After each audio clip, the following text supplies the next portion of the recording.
रुक जाओ, इकट्ठे लगा लो। हाँ कर ले रजत जी, इकट्ठे कर ले, इकट्ठी करनी ना, कर लो, इकट्ठे कर ले, इकट्ठे कर ले। हाँ इकट्ठे कर लो, आ जाओ, कॉन्फ्रेंस कर ले, पूरी कॉन्फ्रेंस से कर दे इकट्ठी ना, मैं अलग कर लो, कोई ना करो ना, करो आप। भाजी की ना है तोड़ा? मेरा नाम है विजय हिंदुस्तानी। तो आप कहाँ से आए हैं? यूपी के शामली से चलकर आए हैं और किसानों के लिए आर पार की लड़ाई लड़ने के लिए आए हैं सरकार से, क्योंकि ये जो सरकार है मोदी सरकार, ये किसानों का खून चूसने का काम कर रही है देश के अंदर, और हम ऐसा होने नहीं देंगे बिल्कुल भी, चाहे दिन हो या रात हो, टक्कर लेंगे पूरी अड़के मोदी से। मोदी तानाशाही सरकार है, एकदम बिल्कुल तानाशाही सरकार।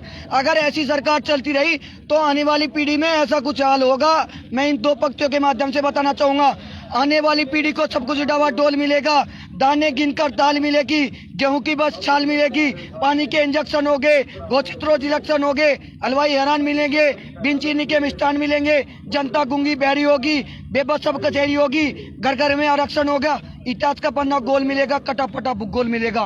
आने वाली पीढ़ी को सब कुछ डावाडोल मिलेगा। कुछ ऐसा हाल होगा हमारे देश का और हमारे किसानों का। तो भाई जी बाकी चीजें तो ठीक है, ये मतलब जो आपका ये वस्तु उतारने का मतलब क्या मकसद था? मोदी जी ये कह रहे थे कि किसान के बीच में आतंकवादी है। मैं मोदी को बताना चाहता हूँ, अरे आतंकवादी नहीं है, हम देशभक्त है, किसान देशभक्त है, और किसान का बेटा हूँ और मैं देशभक्त हूँ। देशभक्ति एक मतलब हमारे किसान भाई भी हैं, वो भी यहाँ पहुंचे हुए हैं, देशभक्त तो सभी हैं, इस बात से तो किसी की मतलब कोई मना ही नहीं कर रहा। लेकिन ये जो आपके कपड़े उतार के आने का मतलब जो मकसद है वो एक बार जानना चाहिए। ये सरकार को मैसेज देना चाहे कि हाँ विजय हिंदुस्तानी भी किसान समर्थन कर रहा है, सरकार को पता लगना चाहिए। मतलब आप ये दिखाना चाह रहे हो कि सरकार ने ये जो कपड़े उतारने का जो काम है वो सरकार कर रही है? सरकार कर रही है, बिल्कुल सरकार कर रही है, नंगा सरकार कर रही है। अरे भिखारी किसानों को सरकार बना रही है, सड़कों पर सरकार बैठा रही है किसानों को। ये फसल का टाइम था, हम लोग यहाँ सड़कों पर बैठे हैं, काहे की सरकार है? आप बोलते हो हम देश को सशक्त बनाएंगे, समृद्ध बनाएंगे, ऐसे समृद्ध बनाओगे आप अपने देश को, अपने हिंदुस्तान को? तो पिछले 5 दिन से जब हमारे किसान भाई यहाँ बॉर्डर पर बैठे हुए हैं, आप मतलब आगे क्या कुछ कहेंगे आप इसके बारे में? आर पार की लड़ाई लड़ेंगे इस मोदी सरकार से, आर पार की, जहाँ तक कवे संसद भवन तक कवेंगे, संसद भवन तक लड़ाई लड़ेंगे, आर पार की लड़ेंगे अब की बार, पीछे नहीं हटे कदम। लेकिन सरकार जो हरियाणा सरकार है वो एक तरफ कह रही है कि जो सिर्फ जो ये किसान है ये पंजाब के किसान है, एक बार उनके लिए क्या संदेश है? हरियाणा सरकार का मुख्यमंत्री एकदम निठल्ला है, झूठा है, मोदी भी झूठा है और निठल्ला है। बता देना चाहता हूँ, ये लोग देश के किसान के हित में कभी भी नहीं सोच सकते। तो अभी मतलब आगे क्या चाहोगे कि हम दिल्ली में जाएंगे या फिर इसी नेशनल हाईवे को जाम करके रखना? अगर दिल्ली में जाएंगे तो हम एक 4 दीवारी में बंद होकर रह जाएंगे।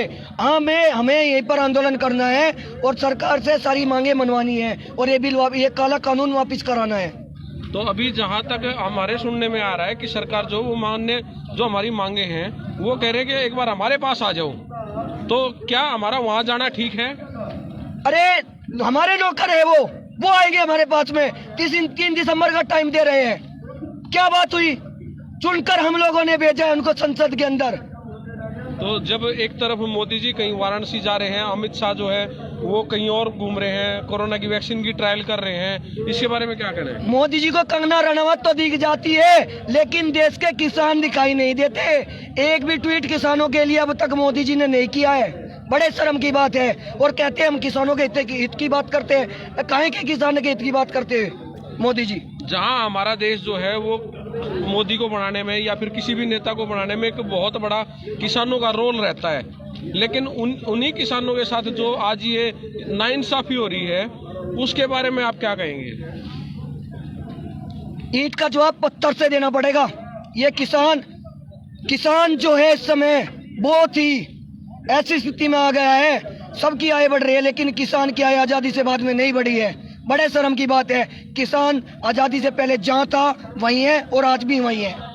क्या कहते हैं इसके बारे में? सरकार कुछ नहीं कहती है, बिल बनाते हैं, कानून बनाते हैं। अरे किसानों का खून चूसने के लिए इतने बिजली के बिल आ गए, तो इतना टैक्स दे लिए, कहाँ से देंगे किसान? अपने बच्चों को पढ़ाएंगे, अब बीमारी में लगाएंगे, टैक्स देंगे, क्या करेंगे किसान? और जो कोरोना का खेल है वो कोरोना के खेल एकदम बिल्कुल आज कैसे एकदम से रिकवरी रेट कम हो गया, एकदम से तो बढ़ जाते हैं जब बिहार के चुनाव आ जाते हैं। घट जाता है और फिर जब चुनाव चले जाते हैं फिर बढ़ जाता है। ये काहे का रिकवरी रेट है भाई? कोरोना का डर है बिहार के चुनाव से, किसानों से डर नहीं है। कोरोना कुछ नहीं है, कोरोना ये सब लोग घूम रहे हैं, किसान है। हमें तो आज तक कोरोना लगा ही नहीं, मैं भी पूरे देश में घूमता हूँ।